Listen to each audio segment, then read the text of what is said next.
What's up, YouTube? In this video we're gonna take a look at how to work with data tables. Here we have the table that we're gonna be working with in this video. This table is on HackerRank. They have a bunch of different tables. The implementation that I'm gonna show you here is gonna support all the tables that they have on all of these pages. So the main idea here is they're ranking different hackers based on their achievements, which is essentially like their points, how many points they got. They're ranking them in this table. So I'll be showing you how to get the column information of the table, how to parse the table and get all of the results from the table, like how to get all of these results in a dict format, or per se, if I'm interested only in data for row 5 here, I'll also be able to use that same function to get just that data specifically for that row. Over here you see index support. Then we have another function that's going to return the number of results that the table has rendered on the page. Some tables provide you with a label that says, okay, I'm showing this many results out of this many results. This table doesn't, so we'll have to count the number of rows that we have rendered in this table. It's not the best way to do it, because counting the rows, the WebDriver has to go into the DOM and it has to crawl the DOM. In this example, this table is pretty small, so it's not that expensive to make that call. But if your table has 1,000 rows, then it's going to be more expensive to do that.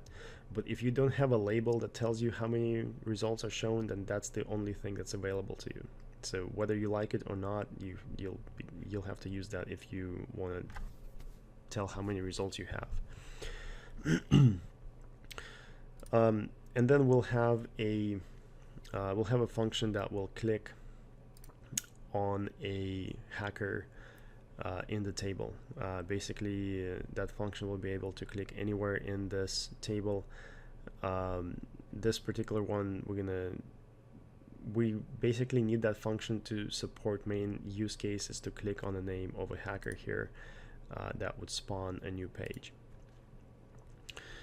So yeah, let's get started. One more thing I want to say, guys. My computer is glitching a little bit, so you may hear it because it stutters. Well, I think it started. I had a video that I made and I heard that in the video, so I think that's because of my computer glitching out. So I apologize for that, but there's nothing I can do about it right now. So let's go ahead and start creating the function to get the column info. So we're gonna create column info variable that's gonna hold a list, and I'm just gonna return a very simple list as the column info. Technically, you can make this into any data type that you want. Since I'm only going to return the name of the column, and I'll also be able to use that list to tell the index of the column. For example, I'll be able to tell that rank comes first and hacker comes second, and that's all I need. But if you look at these columns, they also have things like filters and drop downs. So if you want to support that, if you want to flag a column as filterable, you'll probably need to change this data type to a map. Okay, but since I don't care for it, I'm just gonna do a simple list. So then we need to locate all of the columns, and we're gonna use our driver to do that. This is where we're actually gonna call the WebDriver and tell it to find elements by XPath. And now we need to create an XPath to find the columns. So let's go ahead and inspect this thing to see where the columns are. So we have a header. Okay, we have a header and within the header we have some columns, and let's see, those columns are within the span. So the names of the columns are in the span. So let's open up my XPath widget here, and let's find header and span. Okay, so that actually gives me 4 results for 4 columns that we have here, so that's good. By the way, guys, if you don't know about this widget, I do have a video that explains how to get this for Google Chrome, so check it out. I'll put the link on in the video somewhere here. It is popping up somewhere on the screen right now.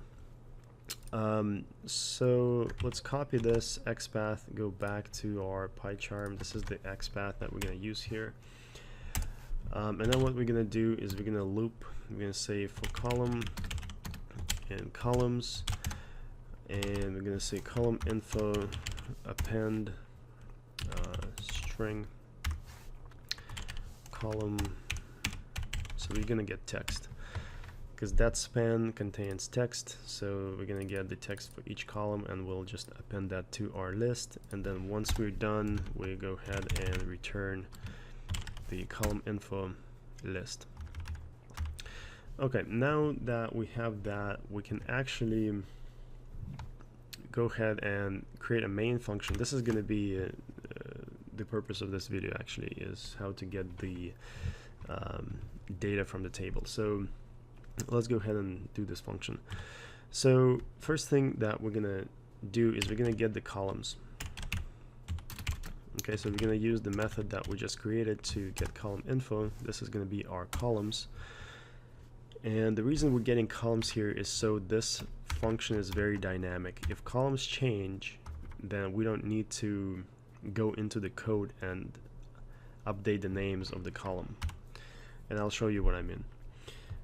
So then we're going to create data, and this is what we're going to return. Right now it's going to be just an empty map or dict, and then we're going to get elements, and this is basically going to be the rows in the table. So we're going to use driver to find elements by XPath. Okay, and let's go ahead and see how we can find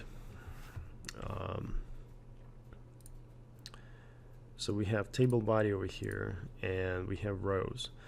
So we're going to look for a div with a class that equals to table body, and then we're going to look for div which contains class such as table row.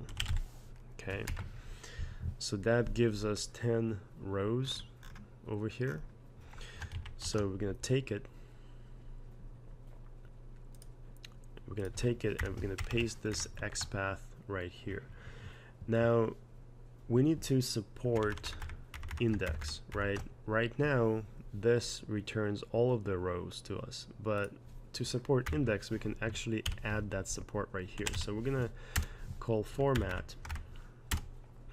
I'm gonna drop down a little bit here, and I'm gonna add this curly brackets, so that's where the format is gonna be inserting this data that we're gonna pass in. So we'll insert this part of XPath if we have index, but if we don't have index, then this is going to be empty. Then we're not going to insert anything in here. Oh, technically we will insert stuff, but it's going to be just an empty string. So now basically what that's going to do is if we pass in index, it's going to say okay, then it's going to do this to the XPath. Okay, so the data that it's going to find is going to find one element for that particular XPath. If we don't pass in index, it's going to get all of the rows, all the 10 rows, because the XPath is going to be like this. So now what we need to do is we need to loop through every element. So I'm going to say for element in elements, and I need to figure out my current index. Okay, now current index, we need to properly map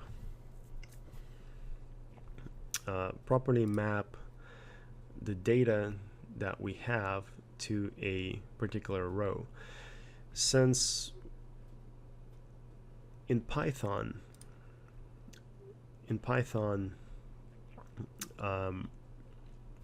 if I just call elements index element, this will give me index 0 to begin with.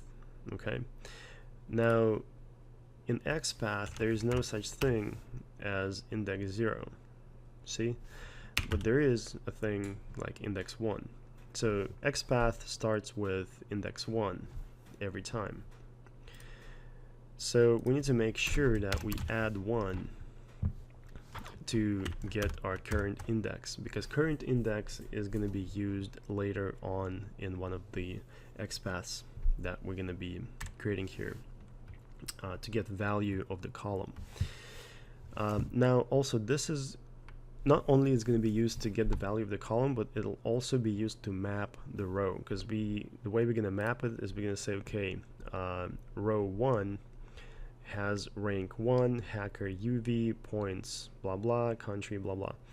Okay, so but we also need to make sure that we're supporting index that we passed in. Like if we were to pass in the index, the current index will also change. This will no longer need to be the case, because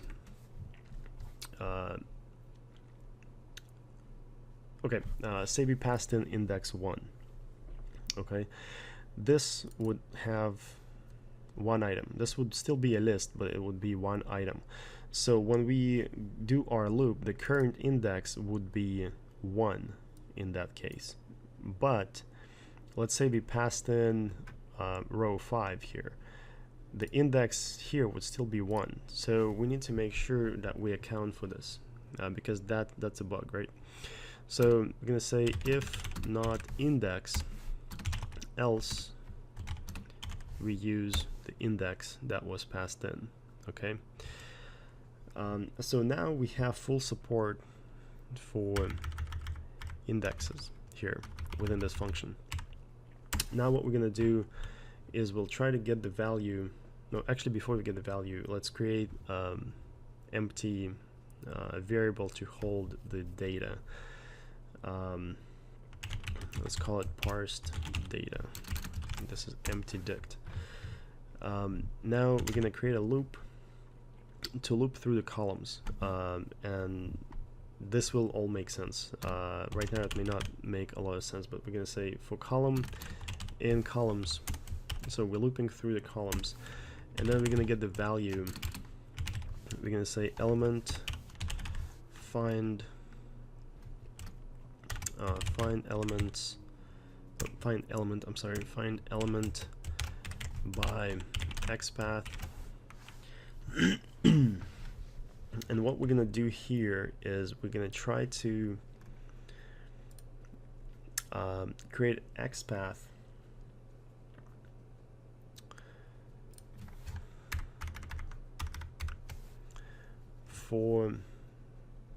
to get the value of the column on that row. Okay, so let's say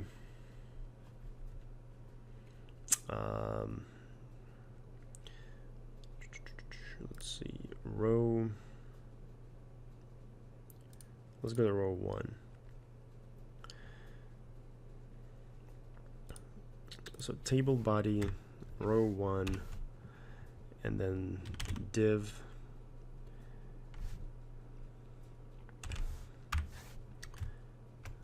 contains class table row column. Okay, table row column, and then the index of the column that we're working with. Okay, 1, 2, 3, 4. Okay, and I think we technically don't even need this. Okay, we can just use that. Okay, so this is going to be our index. Now we're going to go back here and we're going to insert that index in here. Now this value is going to be our current index. Okay, this is the current row that we're on.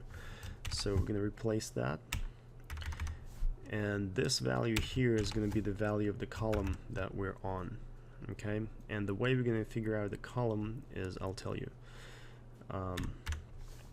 We're going to use our columns list to do that, and then we'll add 1 to it as well.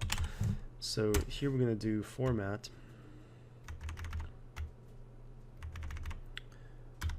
I'll just skip down. Skip down.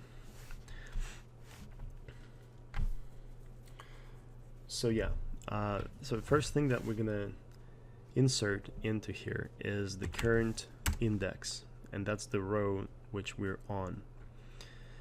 And then we're going to insert the index of the column that we're on. And the way we're going to find it is we're going to go to columns. We're going to say index of the column that we're currently on while we're looping through this list. Now remember that we need to add 1 to it, because otherwise we could be on the wrong column. We're always behind one index when we're in Python versus the XPath. So then once we found the column that we're on, for example, rank over here, right? We have the value 1. Or if we go to row 2 and we're on column 2, then this is the value that we have. So we need to get that value. So we're simply going to get text from that column. And now all we need to do is we need to map the value that we got here to the column that it belongs to, because otherwise it will not make sense, right? For example, if we got UV here as the value, we need to map it to the hacker. Otherwise, if it's just UV, it doesn't make sense, because we don't know what UV means. So we need to make sure we map it correctly. So the way we're going to do this is we're going to call our parsed data, and we're going to say update, and then we will say column, and we will convert the value to a string, and that's going to be our dict here. Now the last thing that we need to do after we parsed it, after we parsed everything for the columns and we have a parsed data, we need to make sure that we update our data variable itself. So we're going to say data update, and we're gonna map row ID to the data. I mean, you guys can do it another way, but that's how I like to generally do it when I work with tables. I'm gonna say data current index, and it's gonna be mapped to, I'm gonna map the parsed data, which is basically everything, all the values in this row, they're gonna be mapped to row 1. That's what this does. So then I'm just going to return the data, and that basically finishes the support for parsing the table and getting all of the results from the table. So now let's go ahead and create, finish the rest of these functions, which are very simple. So get number of results. The way we're going to do this is similar to, actually, wait a minute.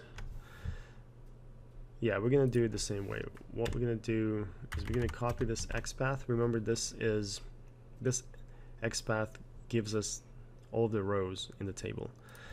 So what we're going to do here is just say return length of self driver find elements by XPath, and we'll just paste that XPath in there. So that'll tell us how many rows the table is currently rendering, and that's exactly going to tell us how many results we have in the table. Now, if your table is actually showing a label for results, you just need to parse that label, because it's going to be much faster and much cheaper for you to do that, to get the number of results.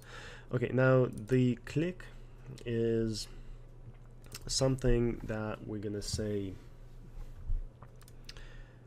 click method is going to be able to click on a hacker here. So let's open up our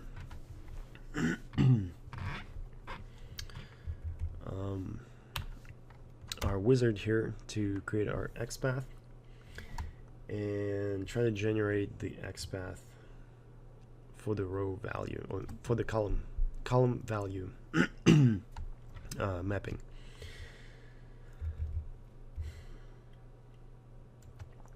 So the way we're going to do this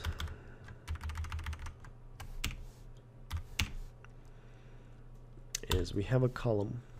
Now we don't care which row it's in, so we just care that it's a column. It's a column in this table, and it's a column number whatever. It can be column 3, it can be column 1, column 4. We're going to do this on column 2, and then the next thing that we care about is the value in that column. So here it's a text, it's a div, and there's a text in that div. But before that we have, so here we have table, row, column. This is what we're looking at here. This is the same thing we have here. So table, row, column. Inside we have a link. Inside the link we have image and a div. So we're not going to go through the whole thing. We'll just say anything with text equals, say, UV. Okay, so it looks like that XPath works. Well, actually, let's change that to Zemin, for example. It also works. Okay, so let's use that XPath in our function now. Let's go ahead and call the driver and ask driver to find element by XPath. This is our XPath, but we'll need to format the XPath. We'll need to format the value in the column, and we'll need to format the column itself, the column ID, column index. So we'll pass in the column, and we'll pass in the value. Okay. So we can leave it like this, and then this function will work if we pass in the index of a column. So say I want to click column 2 with the value UV, and then this function would come here and click this. But what if I want to say, okay, click column hacker with value UV? That would not work. But if you want to support this, we can. That would make this function a little bit more dynamic, I guess. So we're going to say if instance column is string, then we need to reassign the value of the column, and we're going to get column info index of the column name that was passed in, and we'll just add 1 to it, and that way this function will be able to work with strings and integers for the value of the column. So now let's see if this works. Let's go ahead and test this. Oops, name.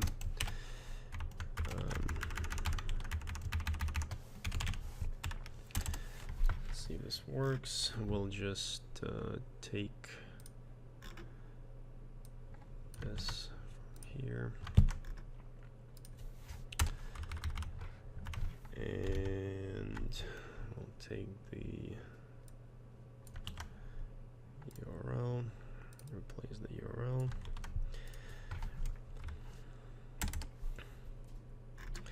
And then we'll need to create our table. I'm going to say table equals table, and we'll pass in the driver to the table, and then we'll be able to test whatever our table can do. So table get column info, and then table get results. Let's see, table get results by index. Let's say index 2. You can do index 1. Let's see what else we can do. Get number of results, and then we can also click column. Let's do it by string. Hacker. What was it? Hacker. And value UV, is that how you spell it? UV, yep. Okay, so let's run this code and see if it works.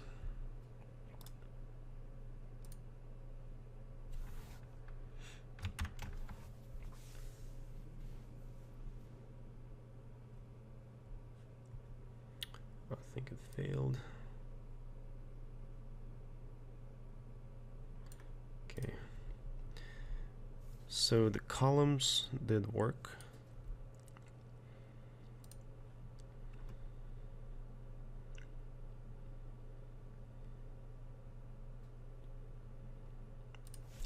But it actually failed here because we didn't update it properly. Okay, let's try it one more time.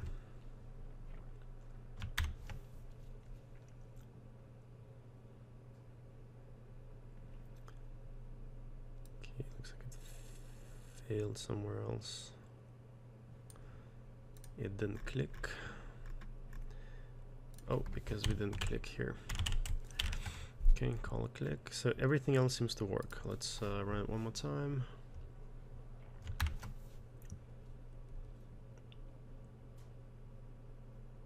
Okay, so now that seems to work. So let's take a look at what we got here. So first thing that we printed was the column info. Okay, we have rank, hacker, points, country. Then second thing is we got all of the results in the table. Okay, and this is the big dict for all of the results in the table. Then we printed the results for row 2.